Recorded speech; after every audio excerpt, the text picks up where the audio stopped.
take over. They have a huge drone inside of there. Oh yeah. Yeah.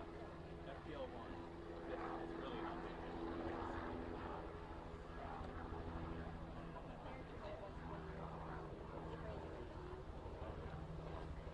Well, I lived in Delray for a That's when I had no power bill. On 1 and 7. I got to be 13. That was pretty good. Around zero.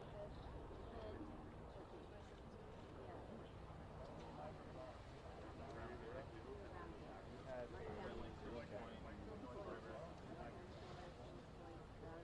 haven't talked to her.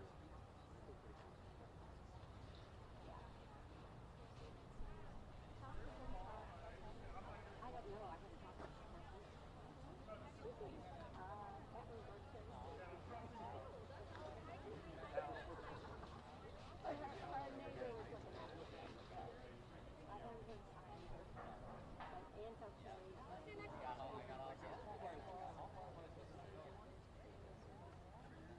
I'm the only one who got elected. I'm working on it. Wait, I don't have it. What are you doing here?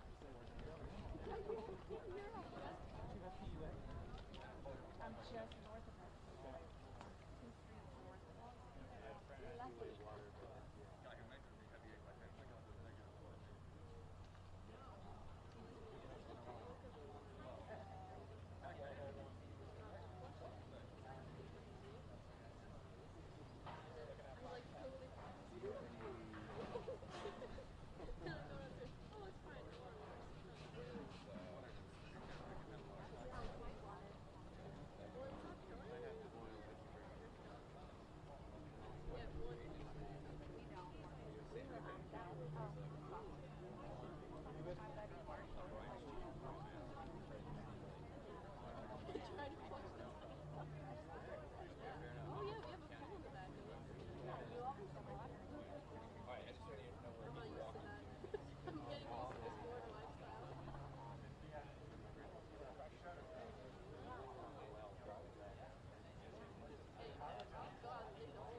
I'd love to have to one replace of stuff these like during this. a storm.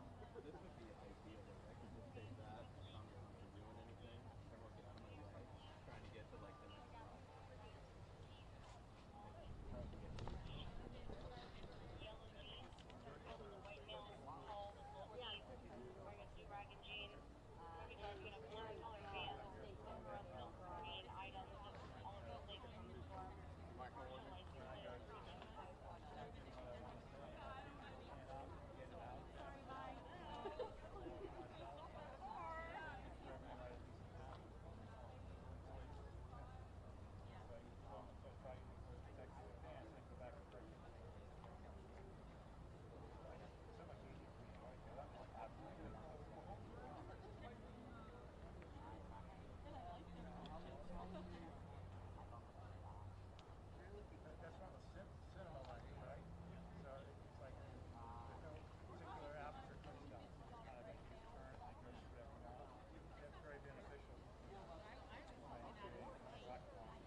Do y'all do like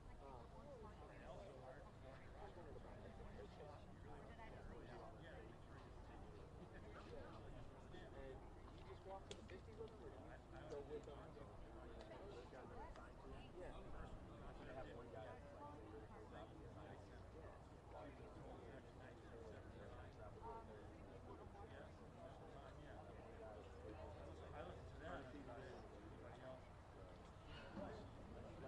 That's a dream.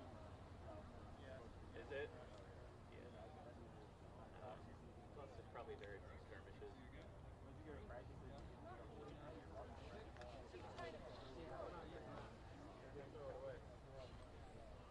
pretty efficient.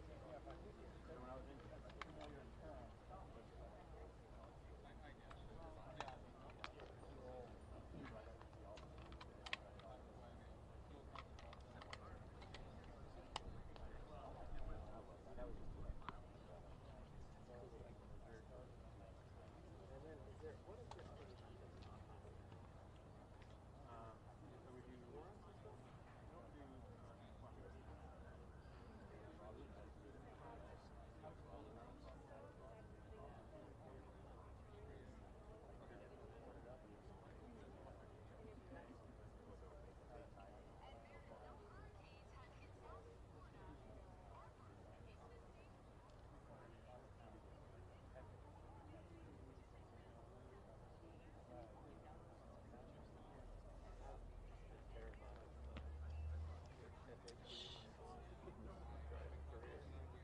Check, check, check. Do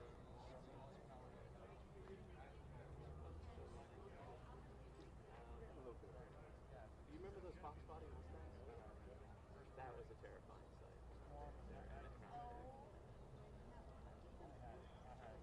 Mic check, mic check.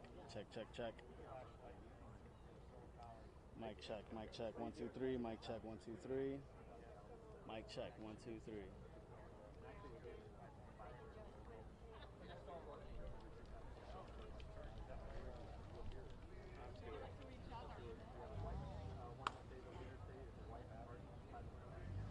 Just make circles. They're aggressive.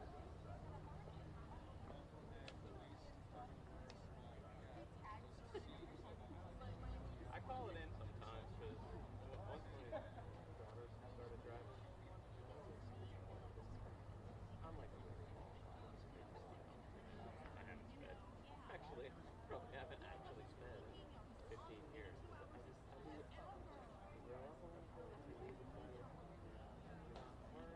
You get older, aggressive, like bite your nails the whole way there. I don't want my insurance to go up. You know, so I've called in some. I was driving down. This was in Georgia. I was driving down Georgia, and this dude almost like involved in Georgia Patrol Service, and I was like,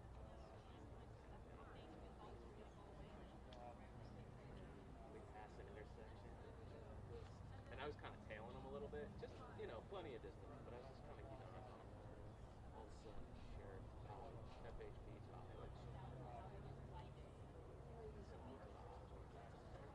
right on him, bing, do all the stuff. Guy pulls over. I was like, whoa, that is satisfaction.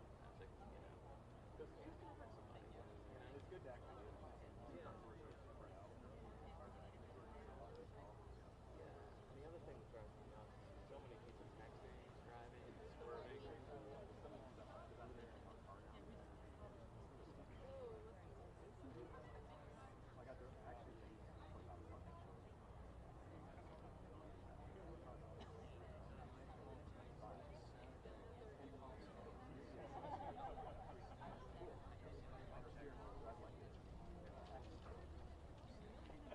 First of all, I didn't really feel like it was old technology right there. Mic check 1, 2, 3, 4, 5. 1, 2, 3, 4, 5, 6. Cool.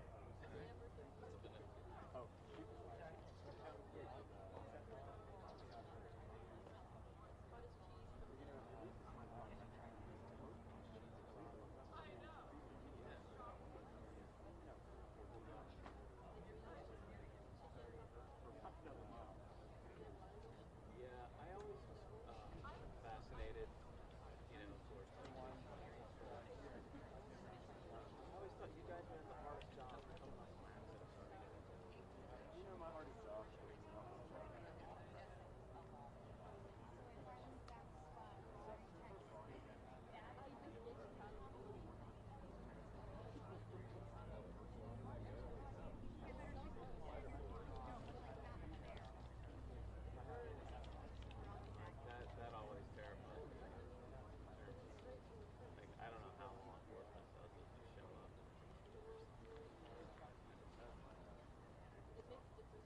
Mic check 1 2. Mic check 1 2. Mic check 1 2 1 2 3. Mic check 1 2 3 4 1 2 3 4. Mic check 1 2 3 1 2 3.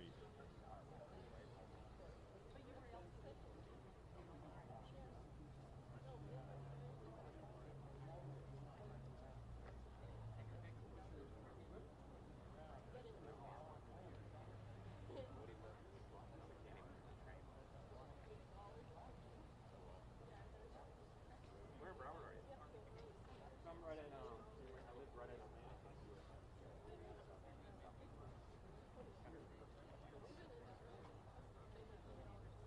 I haven't been down there in 100 years. Changed. I'm telling you, Pompano Beach is really nice. They've done we got the beer restaurants down there. Actually, the main Pompano Beach is like after church.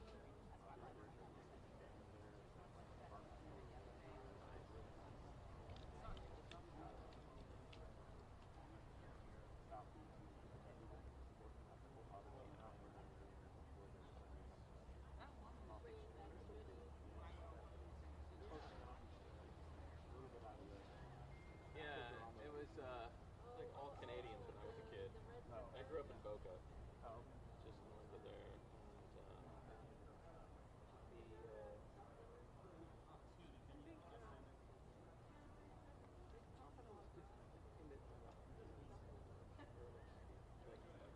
The place to go if you wanted to go roller skating, ice skating, and the best mechanics. You get a team up like that to your car, you can take over the rest. You get a better mechanic, grab the ride, go down a bump. We see that a lot.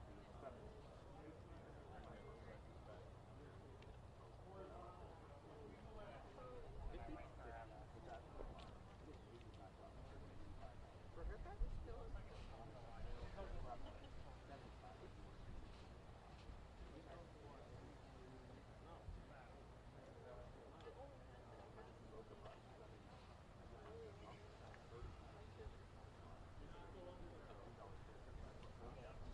Oh. So where in Polk County would you have been? Like Lakeland? So I grew up in Lakeland.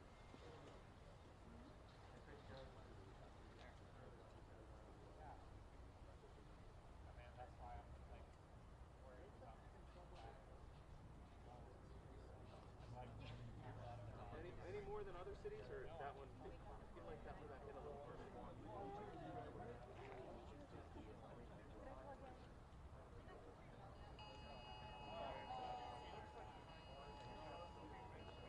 What's the next name store, Linda? Linda, what's the next name store? Is that what your word is? Emergency violation. We all get fined in any way, shape, or form. Doesn't matter. It's a violation.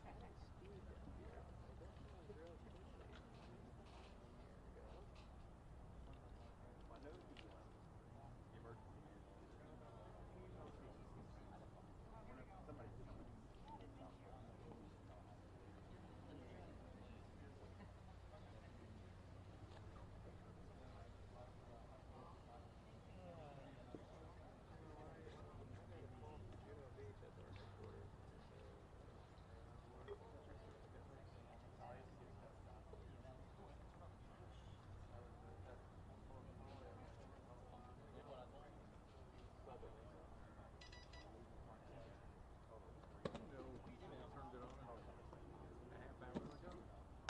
What's in Lake Wales again? That is why.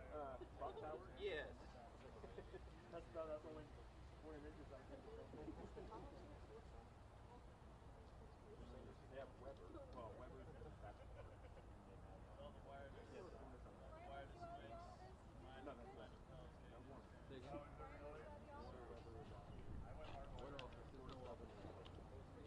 You didn't hear? That's a pretty cheap. My nephew actually grabbed it. I hope not. Oh, is it?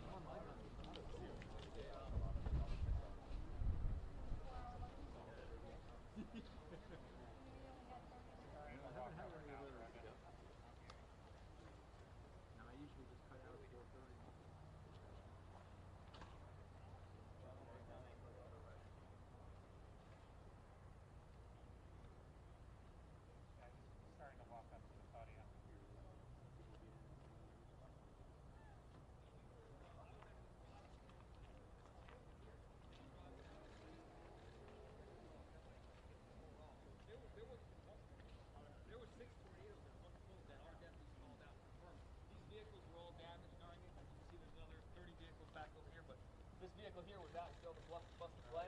It was in the route there. So as you can see, it's mangled. Well, good afternoon. I'm here with Kevin Guthrie from the Florida Division of Emergency Management.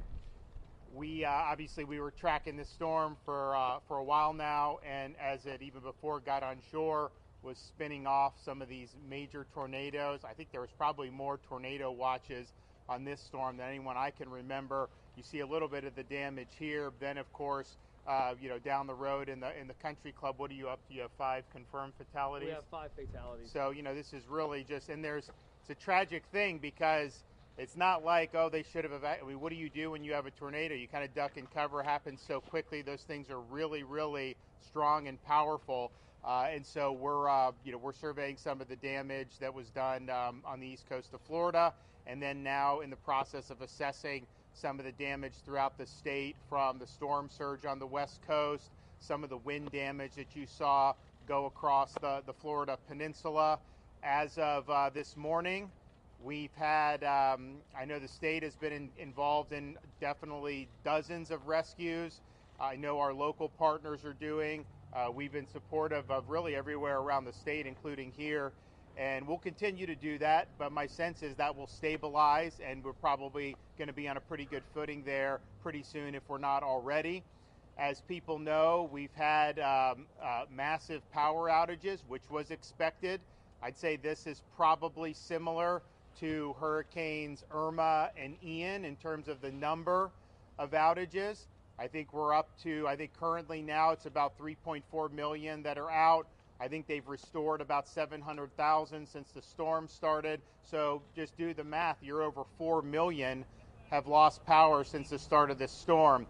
Fortunately, Florida, we pre-staged 50,000 linemen throughout the state of Florida, and so those folks are going to work. And it's not as easy to do when you've just had Hurricane Helene. A lot of these linemen, there's still hundreds of thousands of people without power in North Carolina, Georgia, some of those states. Helene in Florida, we did 2.4 million restorations in record time. That's not the norm. And so finding the linemen, given what they're doing now, we brought them in from as far away as California. But those folks are there.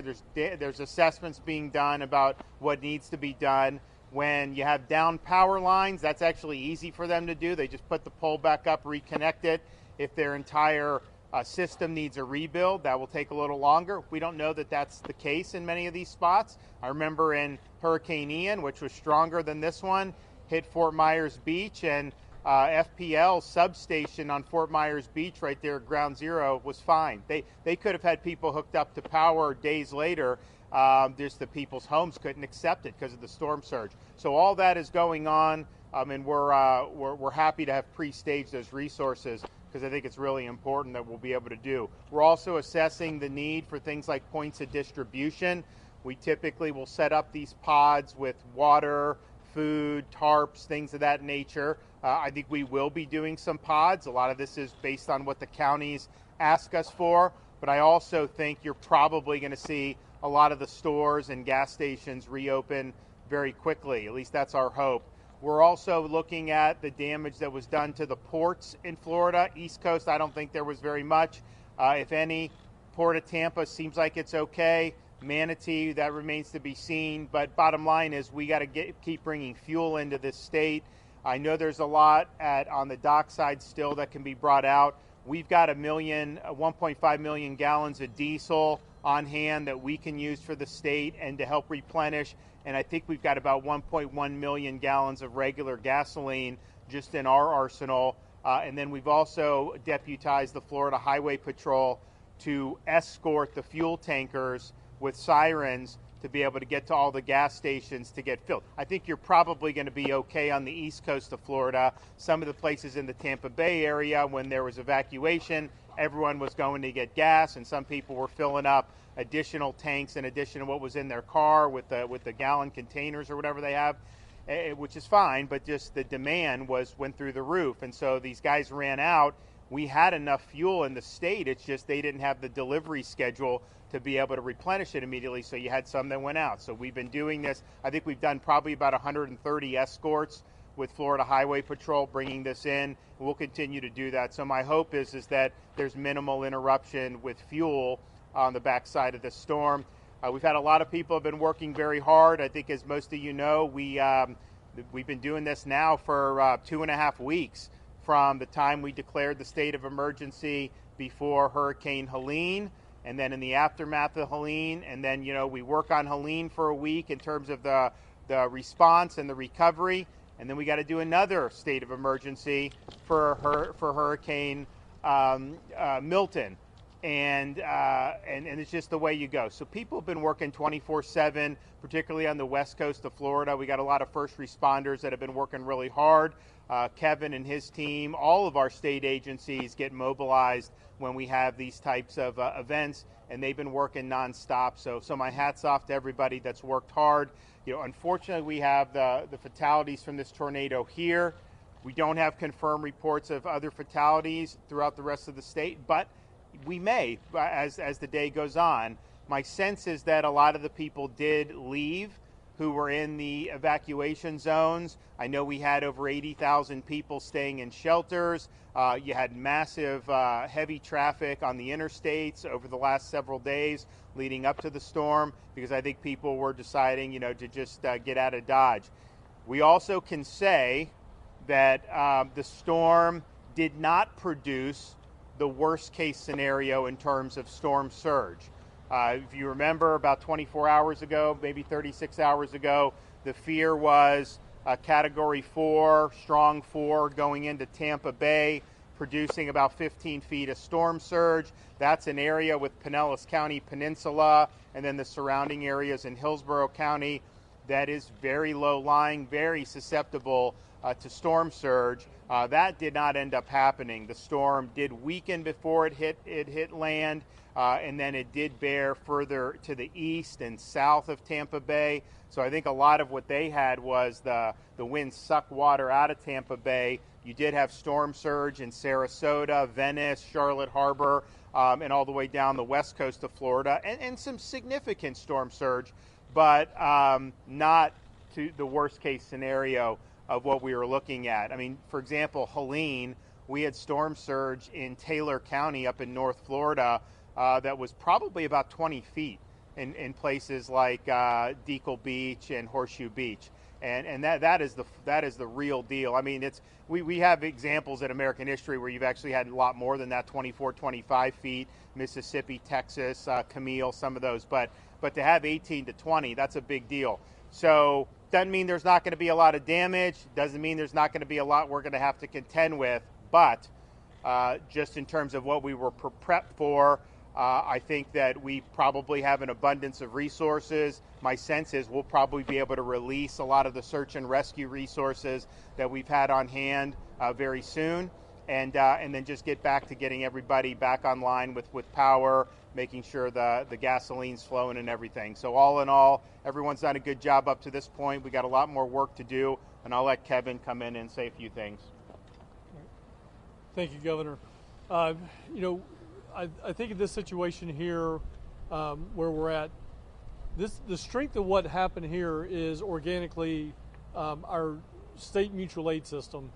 The very first group that was on hand here was a Palm Beach County Fire Rescue Search and Rescue Team.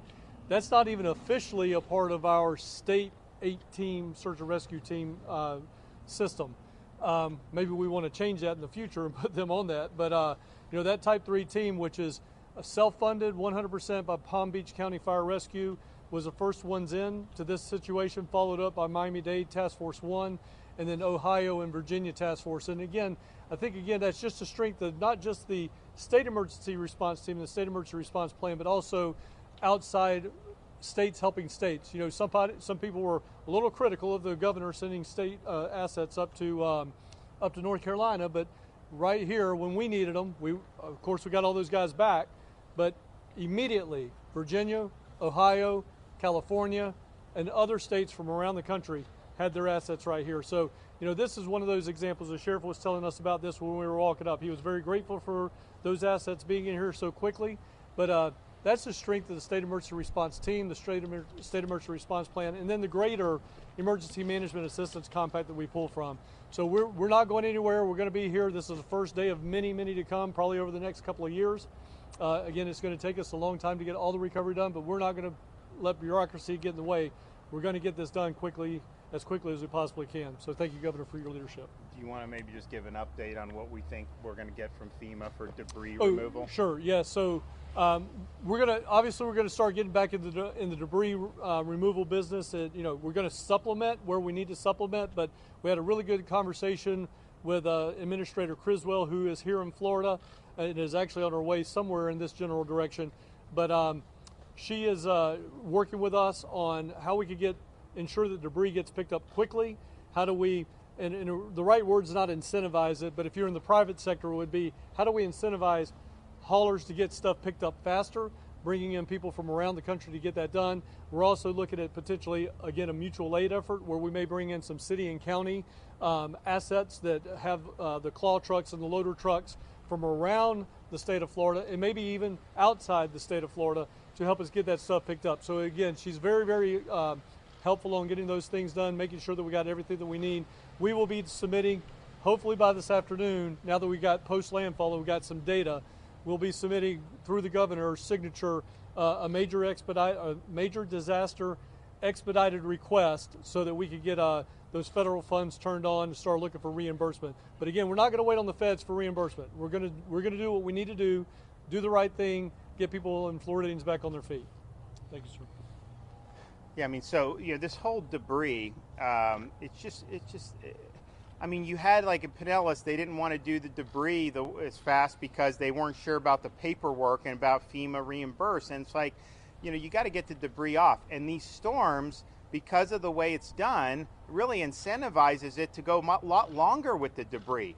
And sometimes the debris in these major storms is around for a year. And how ridiculous is that? So what Kevin's doing, and I think the administration wants to work with us, is to let's align these incentives so we can get the job better. You'd think the private sector would do it so much better than government.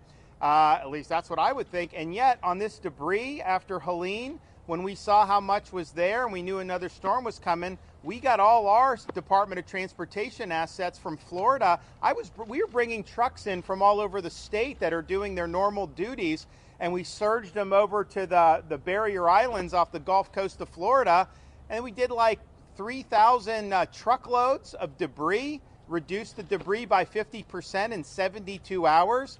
So, and we did round the clock. We had 24/7 shifts going, but that's a sense of urgency. So I just think that, that may be an extreme, like doing 24/7, but I mean, you should be able to get the debris done earlier than that. So I'm hoping that they can do this in a way that's going to make sense so that the local governments can bring their contractors in and clean up the debris. We'll see what the debris was left on this storm. I don't think we have a real good sense about how much compared to the other. I mean, I think the storm surge overall was not as high as the others, but I also think it probably the winds hit more of the Florida Peninsula on this. So I think in terms of tree damage, I think you're going to see a lot of that. And then, of course, we had more tornadoes for Milton than we did for Helene. So we'll see how all that shakes out. But I really think, getting a better posture on how they do the debris reimbursements would make a lot of sense. And I think it would move this process along a lot further. And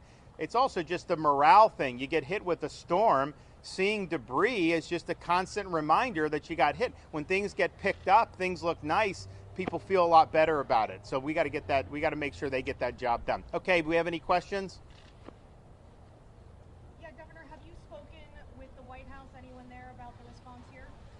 Yes, I spoke with the president this morning, and Kevin was on the phone with me. We were on, the administrator of FEMA was in the office with us in Tallahassee at the Emergency Operations Center, and he said he wants to be helpful. And so if we have requests, he said send them his way, and he wants to help us get the job done. So I appreciate being able to collaborate across the federal, state, and local governments and work together to put the people first.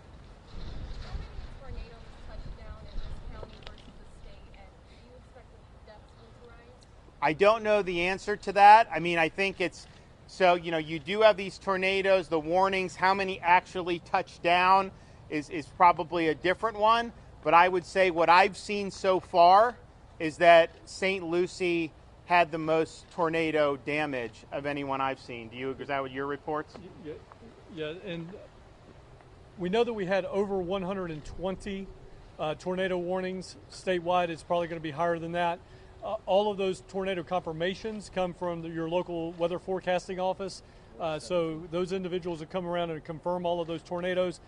We have 4 meteorologists that said that we had probably in the neighborhood of 20 to 25 radar indicated tornadoes. All that means that they see a debris signature in the circulation.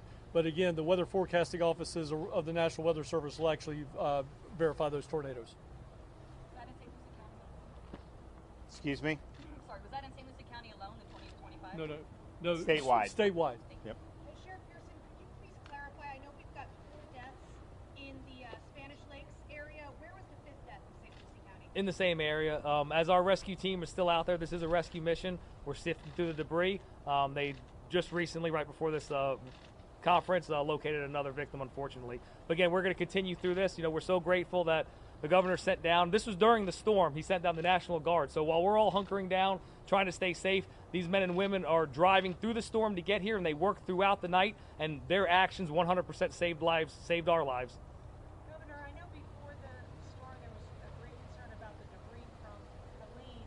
How much worse did this storm make the debris that was already accumulated? I think that'll be assessed today. I can tell you, whatever happened, had we not done what we did with that 72-hour project to take every truck in Florida and help these counties and these cities, some of these contractors were doing the debris and then they left and went to North Carolina because they could make more money there.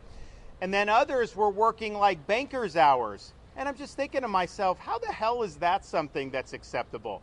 And so we came in and we said, not only are we going to send all these assets, it's going to be 24/7. So the first night we go there, and the county, I think it was Pinellas, they didn't have the landfill open 24/7. So our guys cut the locks, and we started doing. And you had all these, not just the state trucks, you had private citizens with their Ford F-250 pickup trucks that were loading debris, massive amounts in. So he said, we got to keep it going. Then the next night, there were 2 entrances, and they closed one of the entrances, and there were 300 cars in line. So we somehow rigged that and opened that up. So this is just like, where's the sense of urgency? So it may be that this debris ended up not causing much more damage, but if it did cause more damage, I could tell you, had we not come in and did what we did, you would have had a lot more. And the thing is like I tell Kevin, I'm like, look, we want to be helpful, and we will be helpful, but the state's job is not to pick up the debris. Like, that's the local community's responsibility. And so this was an extraordinary circumstance where we came in and did it. And I think part of the reason, and I think there was enough debris there that I don't think you could have gotten it all in 2 weeks, realistically. But I mean, there clearly was not a sense of urgency after the first storm hit. And yes, we knew there may be another one. Then they said, well, just a rainstorm, maybe not, this and that. But then by last weekend, by like last Friday, we were looking at it and we're like, you know what, this is real. We got to be serious about it. And then we did the executive order on Saturday. So, but I definitely think we help things by doing that. And as of now, I'm not sure about structural damage on any of the roads there. I'm going to go over to Siesta Key after this in Sarasota. That was kind of ground zero of where the surge came in. We just repaired one of the roads from Longboat Key up to Anna Maria. Do you know how that's fared? Have we gotten any reports? I have not, sir. So we did emergency repairs on that, got it back open. We'll see. We may have to do some more repairs on that. I think that there may have been some small bridges throughout the state that have some damage. The big bridges we have in the Tampa Bay area, Gandy, Howard Franklin. I know Sunshine Skyway is going to be open if it's not already. The other 2 are open. Courtney Campbell will be open as soon as they move the debris and finish the debris removal. So all being told, you're going to have all those major bridges back open if they're not already. So, Governor, do you have any ballpark of how many ongoing rescues there are around the state? No, because I think it's, we do our rest. So we've got Florida National Guard, Florida Fish and Wildlife, Florida State Guard, Florida Highway Patrol, Florida Department of Law Enforcement. And they will do their own rescues by themselves. But then we also have the local outfits. So the Sheriff's Department in Sarasota and Bradenton, police departments, fire departments. Sometimes we do joint operations, but a lot of the times if someone calls 911, they're going. My sense would be, and Kevin can chime in on this, we've probably had less demand for rescues on Milton than we did on Helene. Do you agree? Yes, sir, I agree. We do have a number of federal and state assets out there doing search and rescue in addition to everything the governor said. The Florida Urban Search and Rescue teams that are associated with fire departments across the state of Florida. All of those are in the fight. They're all out there actively assessing and looking for people right now. They will do a door-to-door, especially in the landfall area, the landfall path. We've got them stretched from here in St. Lucie all the way over to where landfall happened and all the way up to the east coast or northeast coast of Florida. Once we finish all that, so I would literally, to your question, say there's hundreds of rescues ongoing. But to the governor's point, as we were driving in today, I see Sheriff Chronister doing active rescues in Hillsborough County. I see active rescues going on in Pinellas County and so on. So they're going on organically at the local level, at the state level, and then the federal teams that are here supplementing our state ongoing response are also here. But I would say, I think for Helene, I think the first 24 to 36 hours, I think there were statewide, local, state combined, there were probably thousands of rescues. My sense would be we're probably in the hundreds of rescues statewide so far. But I think you're going to see, because we had more inland flooding, you're going to see some floods happen in the ensuing days, and you may have to have some people go in and do some rescues there. So I think you may see it be ongoing. Can we have an update from the federal level? Can Congressman Mass update us on what's going on federally?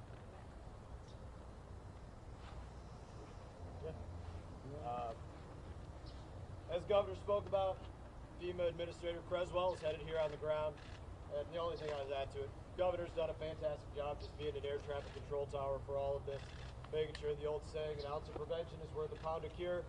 From the governor's office to the sheriff's department across the state representatives, state senators, Florida Highway Patrol, National Guard, FDLE, Florida Power and Light, everybody made sure they could do every ounce of prevention, and they're working with FEMA. That's the update from the federal side. They're all working with FEMA. And just so I think the notice for this said that Administrator FEMA was going to be here. That was the intention, but I think her plane got diverted over to Sarasota.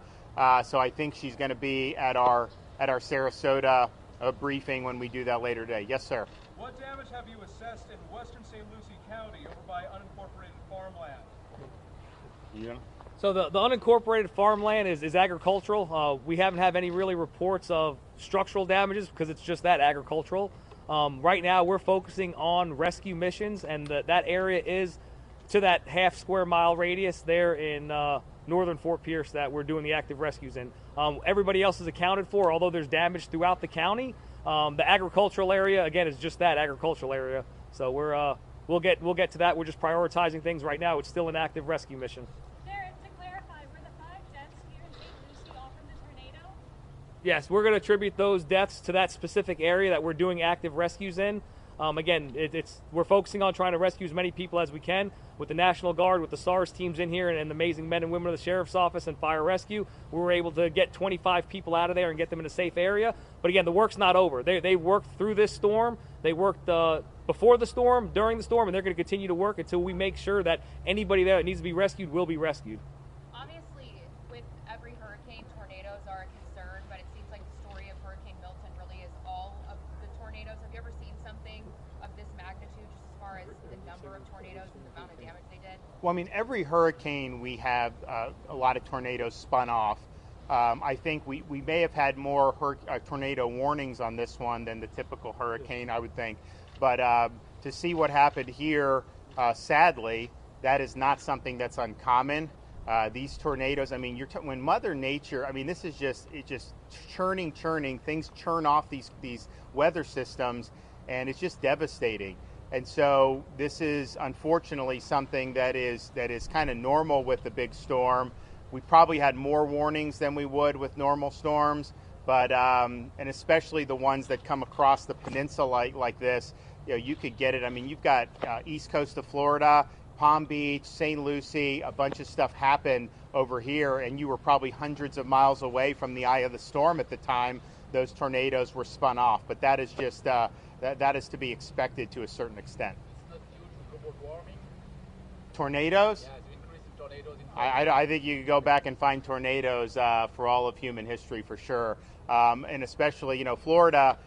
You know, how does this storm rate in kind of the history of storms? I think it hit with a barometric pressure of, what was it, about 950 millibars when it hit, which I think if you go back to 1851, there's probably been 27 hurricanes that have had lower so the lower the barometric pressure, the stronger it is. I think there have been about 27 hurricanes that have had lower barometric pressure on landfall than Milton did.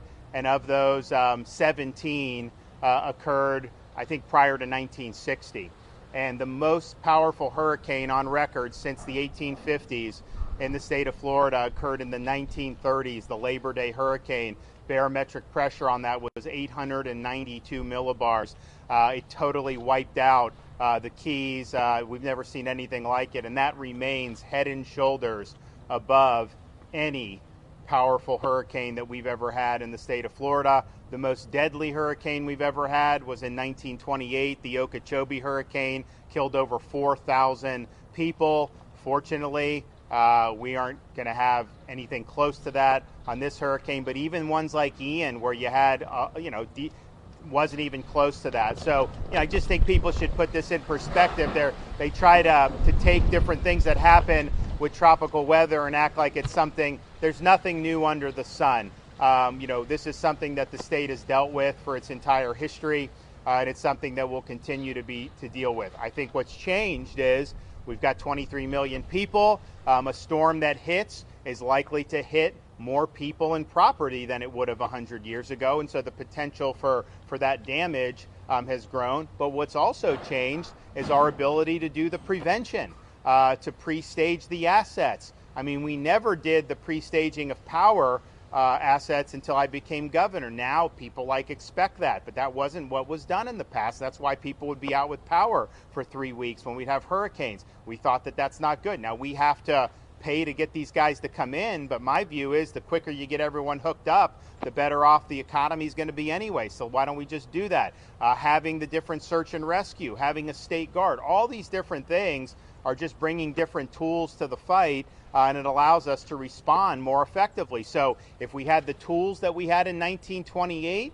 to fight an Ian or to fight some of these, you would have had higher death tolls. There's no question about that. Speaking of history, sir, how many storms formed as rapidly as they have between Helena and Milton? Oh, I mean, I think most people remember 2004, right? Where we had seemed like you had them every other week in 2004. Then there's also time period, we had from 2006 to 16, we had no hurricanes at all in Florida. There's also been times where we had a lot. The 1940s, we were getting hit a lot. Now more recently, we've had a spate of more. So that's just kind of the nature of it. But this really does. It has a lot of similarities to 2004 in terms of the season.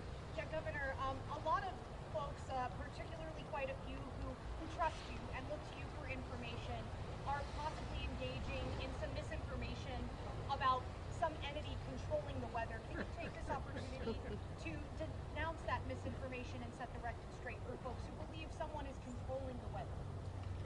Look, if I could control the weather, I would do 78 and sunny year round. Now we get that a lot in Florida, coming up in the months, but there would be no reason to ever do. So look, and this is on both sides. You kind of have some people think government can do this, and then others think it's all because of fossil fuels. The reality is what we see.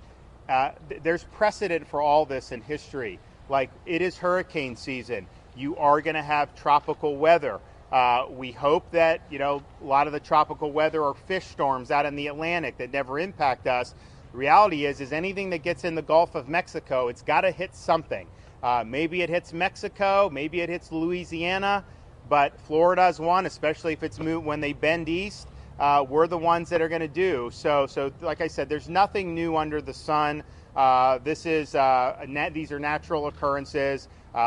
We will deal with tropical weather for as long as we're Floridians. What about the role of carbon emissions in propagating said storms? Well, I've already addressed the historical record of the storms in Florida. Like I said, our biggest storm, our strongest storm by far, remains the Labor Day from the 1930s. All right, we're going to go to Sarasota after this. We're going to go inspect the damage there, see what the needs are. I appreciate what the sheriff and his team are doing to help the citizens here. We are very, very saddened to see a tornado inflict such serious damage, including loss of life.